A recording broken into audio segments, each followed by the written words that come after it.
Welcome to the Strong for Life podcast. I'm your host, Conor O'Shea, and I really appreciate you tuning in. If you are enjoying these episodes, I'd really appreciate you taking a moment and rating it 5 stars on Spotify or on Apple or whatever podcast platform you use. This is going to allow more people to find this information. Without further ado, let's jump into today's show.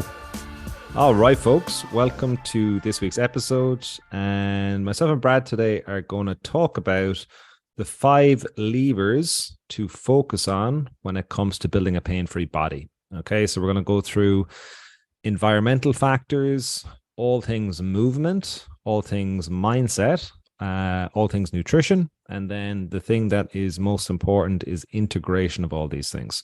So this is kind of the 5 topics as well. I have a book that will be coming out in the next month, although I've been saying this for about 6 months now.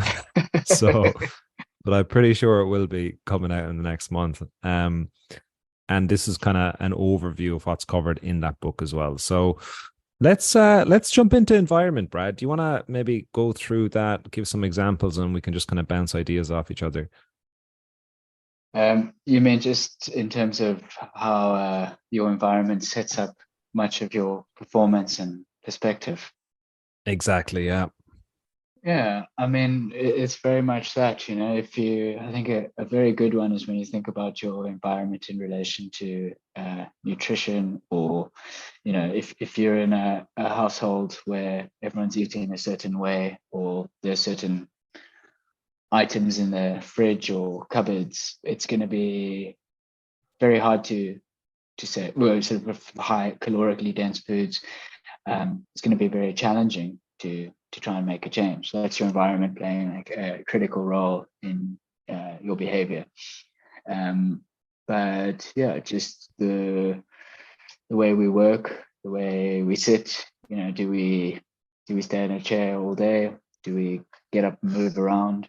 These are all going to be playing factors. We need to be able to set up our environment in a positive way to help facilitate the outcomes and behaviors we're trying to implement.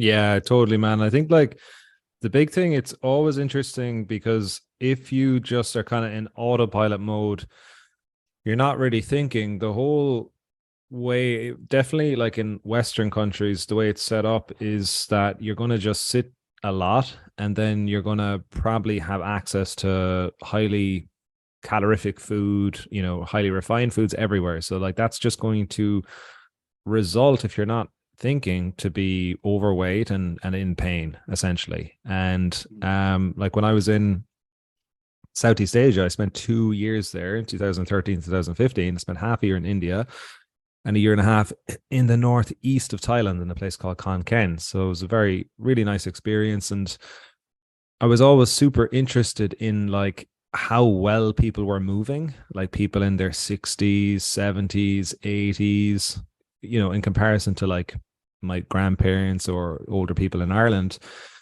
And all of them could easily sit on the ground. They would be squatting, reading the paper, and like hanging out in a squat, like as a way of just chilling. And then I was like this fitness trainer who was like 26, and I couldn't do any of that stuff. So it's like sometimes, I was like, we do all this mobility stuff and everything, and it's like they weren't doing hours of yoga every day. They were simply in an environment that was conducive to moving their joints through full range, and they never stopped being in that environment. So from being babies, and if you see a preschool child in any country, it's always fascinating because their movement's amazing. Their hip mobility, everything, like they move incredibly well. Deep squat is perfect. Perfect. Yeah. There's a cool like meme of like a toddler and an Olympic lifter, and mechanically they're in the exact same position.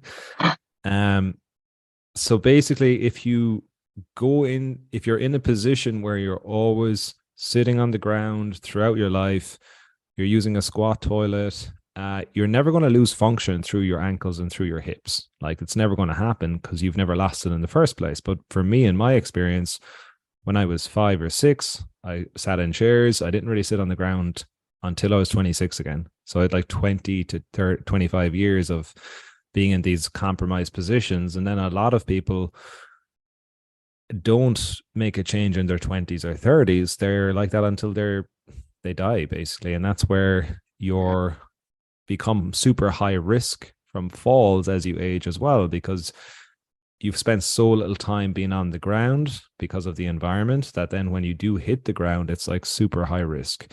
And they're saying, I think hip fractures are going to go up. I'm not sure what percentage, but like exponentially in the next kind of 15, 20 years for these reasons. So that's the kind of first thing, the environmental factors. I Also, just there's a sorry, Connor. jump in. Yeah, jump in. Sorry, yeah, no, I just wanted to point out. I think a lot of the times we underestimate, the environment. Maybe we can sometimes take it personally, like, oh, why haven't I done these things? But if you look at it, it's stacked against you. It's really hard work to try and make the change. So it's like, as you said, you go to school, you learn to sit down on a chair for hours at a time. I mean, trying to learn how to sit still on a chair. I mean, lots of people end up, in an office at a chair, or you say you get a job driving, you're in a chair. It's very difficult. So I think, yeah, people also need to be kind to themselves when they're trying to make these changes, and realizing, any little improvement is going to be a great improvement, because it's so difficult to implement. Yeah, maybe give a few examples actually. Let's just say they're listening to this and they're like, God, yeah, I'm like 40 and I've never even thought about this stuff. So like what would obviously you're probably not going to tell them to go out and replace their toilet for a squat toilet, or or like move to Thailand or Japan or somewhere, but like what simple things can someone start implementing right away today? I would say the first thing is to take your couch outside and burn it. There's there's no need for those anymore. No, I mean, the first thing I would be, which is a thing we've spoken about often, is just start walking more. I mean, if that's like, it's your easiest, assuming you don't have sort of any serious injuries or limitations, like just to start walking. Anyone can do it. It's free. It's quite enjoyable. In fact, you can double it up, and make it, you could listen to a podcast or music, or you could phone a friend and go walk with a friend. It's a very efficient and accessible way to start, like, just counteracting some of the effects of sitting. That's probably the easiest, I would say. Other option would be just to take more breaks, like set a timer on your phone, or a little reminder on your computer screen that pops up every, you could start small, like 3 or 4 times a day, and that you just get up, and for 5 minutes you do something. You walk around, you do some air squats, or you try and touch your toes, or I don't know, do some animal locomotion patterns, if that's something you're familiar with.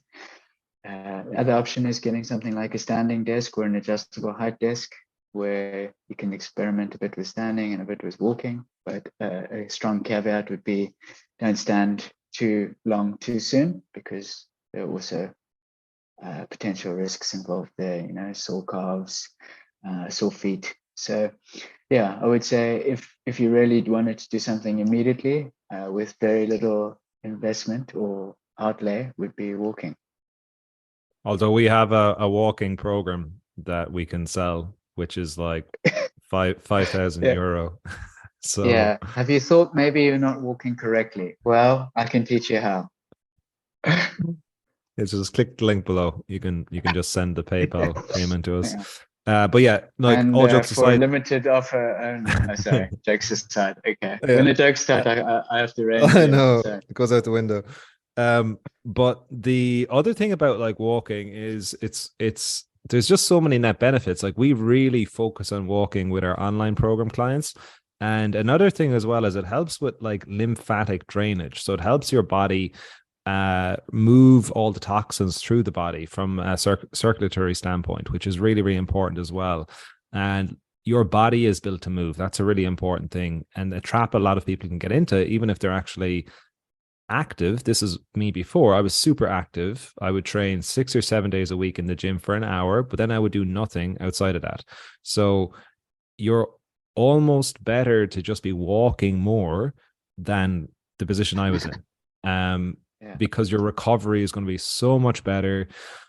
Also, the more you move during the day, you're not going to be as tight and stiff, and also your sleep is going to be better, which is a huge thing. Okay, so if you just want to think about one, as Brad said, simple thing that doesn't cost anything unless you want to join our program, which expires in 12 hours.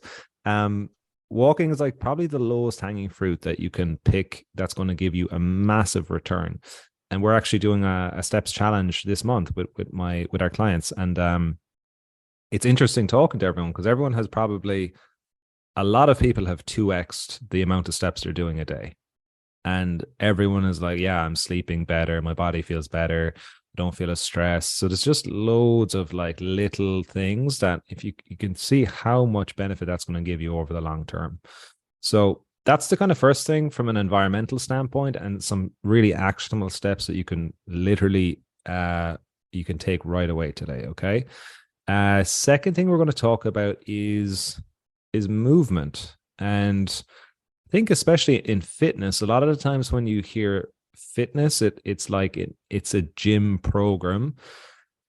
And even more, to even make it a more condensed area of movement, a lot of the times it's a gym program that's really just focused on the big three powerlifting movements, like a squat, bench, and deadlift. Now, there's nothing wrong with that, but like movement is so much bigger than that. So do you want to maybe talk a little bit about our approach to movement and what people should maybe be thinking about versus just like the powerlifting side of things? Sure. I'd say movement, or this idea, firstly, like movement these days can have quite a serious sound, or not connotations, but there's a lot of ideas associated with it. If you follow movement sort of culture on Instagram. Are you not a mover? No. But it's actually serious. Yeah.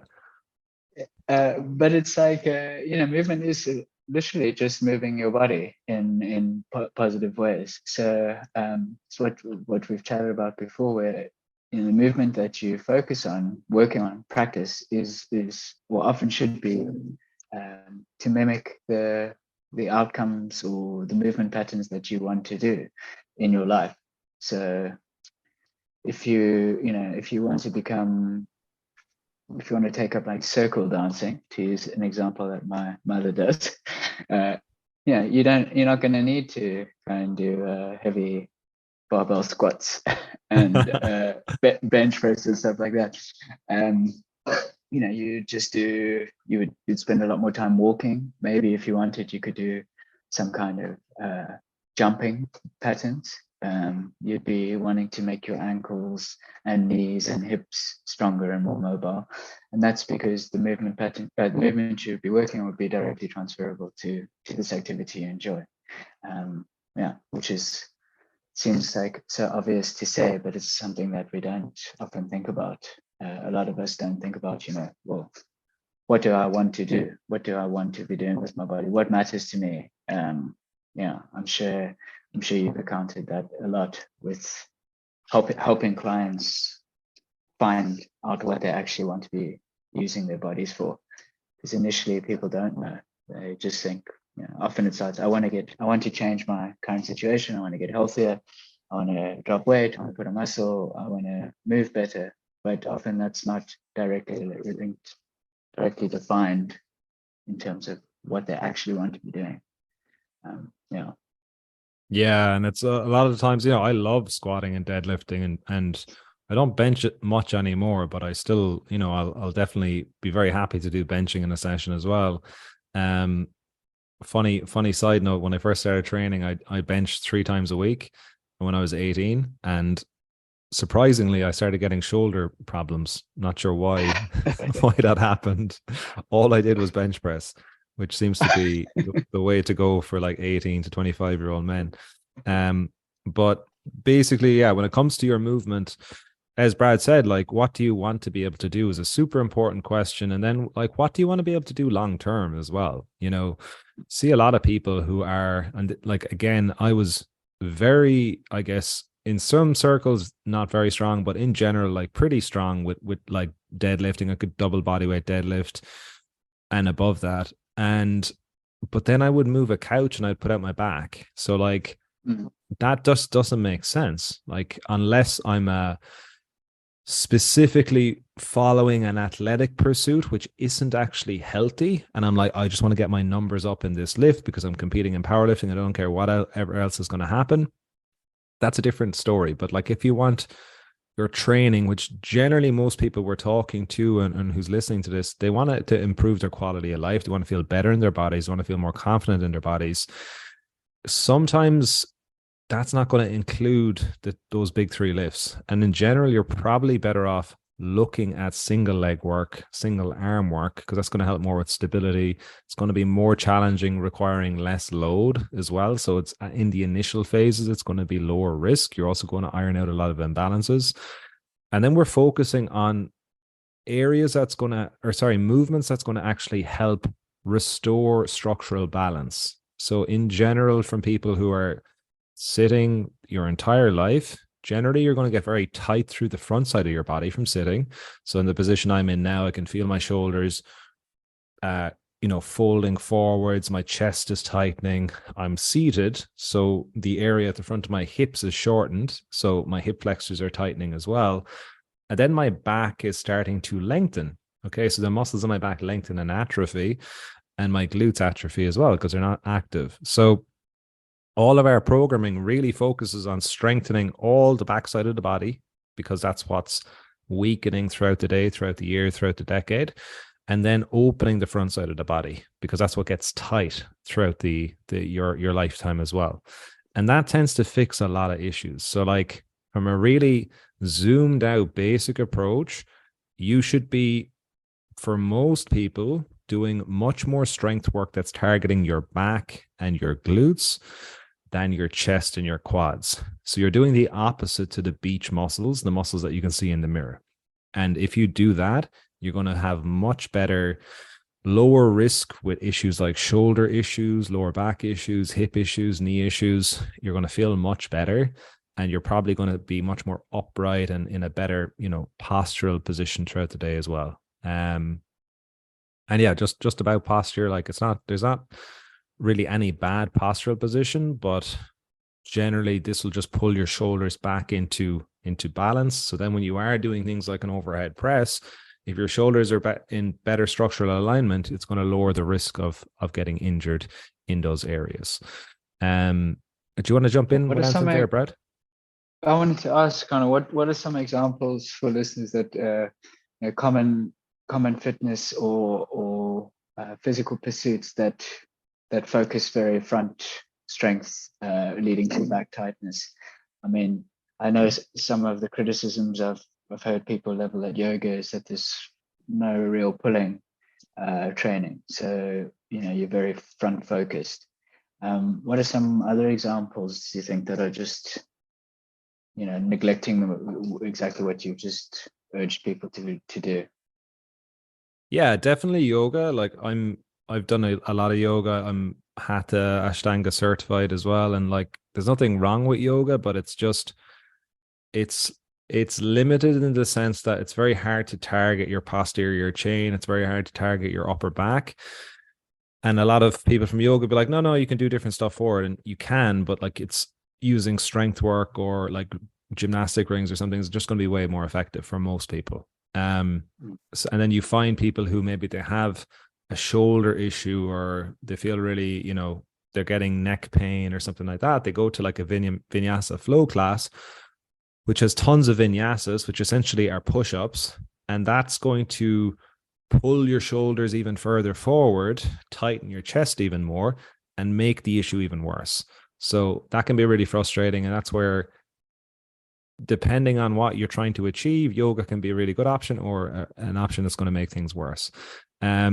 Other things are like a lot of high intensity classes. Like from a programming standpoint, it's much easier to write programs with kind of pressing or front of body movements in general. And from a technique execution point of view, they're easier to coach as well. So if you want to just think about it from like, I want to create a massive franchise that requires very little skill from a coaching standpoint, and I can get tons of people into the class, it's going to be easier to have less posterior chain, backside of the body movements, and more, minimalistic equipment movements that are going to target the front of the body. So an example would be like things like burpees, things like push-ups, things like lunges, things like squats. All fantastic movements, but fantastic if you're also doing things like deadlifting, glute bridges, chin ups, horizontal rows, all of these things. But these movements are harder to coach people to do as well. So yeah, it comes back to that question again, like, oh, okay, I want to lose weight, but I also want to fix my aches and pains. A lot of the times going to a high intensity studio is not going to get you there. It's going to actually make the issues worse. So I'd always recommend, finding a coach that actually understands programming can actually get you out of pain. And then you can go to that class afterwards. It's going to be whatever, like a 3 or 6 month investment to just get your body fixed. And then you've the freedom to do all of this stuff. Yeah. I think not to dismiss these high intensity classes, but I know sort of at a gym, gyms I've been to, and you're dropping in for a workout, but it's not, you're not, the person's maybe different instructor each time, or there's not a planned progression throughout 6, 8, 12 weeks or whatever it is. You just dip into a class and you do it. So it's not the most effective way for people to increase strength and mobility, for instance. It's just an effective way to elevate one's heart rate. I think it's also just people should be mindful of that, what their goals are and how something like that fits into it. Yeah, and it also just depends on the population. Like I think that's, Josh Hillis's word, like everything is population dependent. So I worked with F45, which are, massive franchise. They're everywhere now. They started in Sydney. I was working with them in Melbourne. And the people who did really well were people who already knew what to do. They already knew how to squat, to deadlift, to push, to pull, and they were already fit. So like guys who would do Australian rules, or women who would be they'd already have done PT and stuff like that. So they could do everything perfectly. They would thrive in that environment because they've no underlying injuries. They know how to do stuff properly. But then some people will come in and they haven't literally done anything in 15 or 20 years. And it's just a car crash, because they're doing everything wrong. It's 45 minutes. Some of the classes is like 15 seconds on, or sorry, 45 seconds on, 15 seconds off for 45 minutes. It's like everyone is just doing everything wrong, and then from a coaching standpoint, it's impossible. Like people are just getting annihilated doing all of the stuff wrong. And you just can go, okay, I can't coach 25 people at the same time. So yeah, it just depends on you. But like if you got back pain, you haven't really done much in the last 5 or 10 years, like you're probably asking for trouble going into one of these high intensity classes with 20 people, because you're just going to get smashed and probably aggravate your issues as well. Let's talk about mindset, mate. So we were talking about this. I think a good place to start actually was what we were chatting about before we went live about people like clients in particular. We've been talking to a lot of clients recently, and it's an ongoing thing, especially people who are kind of in the first 4 to 8 weeks in the program, about it being too easy, and it doesn't make sense. Do you want to maybe talk about that? Because I think it's super interesting. Yeah, it's very interesting. And we were just talking about before how we're all so ingrained to think that exercise needs to be super hard and we should be incredibly drenched in sweat by the end and panting for air, and just really kind of done a number on ourselves. It's that no pain, no gain philosophy, if it's such a thing, if philosophy is too generous a word for it, rhyme, no pain, no gain rhyme, that really stuck in a lot of our heads. And, actually, that's not the way to, it's cool to train high intensity for a specific reason for a short term. But if your goal is longevity and living a good long life with a healthy, happy body, that your best thing to do is to train in a way that allows you to train often and enjoyably, which means not going hard every session. And it sounds so logical in some ways, but it's also on like a kind of emotional or mental level, it's very difficult to enact, and you actually have to coach people to slow down, to not expect, to be happy with coming out of a session and feeling, oh, well, I could have done more. Why did it stop there? I could have done more. Well, that's the point. The point is, so you can do some more tomorrow or the next day, and it'll be enjoyable for you. I mean, as it is, it's interesting because we've got this huge, I don't want to use the word crisis, but around the world, people are largely sedentary. There's a lot of weight issues and health issues, diabetes and heart related to lack of exercise. So we know that it's very difficult. It's very difficult to start exercising and to maintain it, that exercise, to create like a lifestyle of physical activity.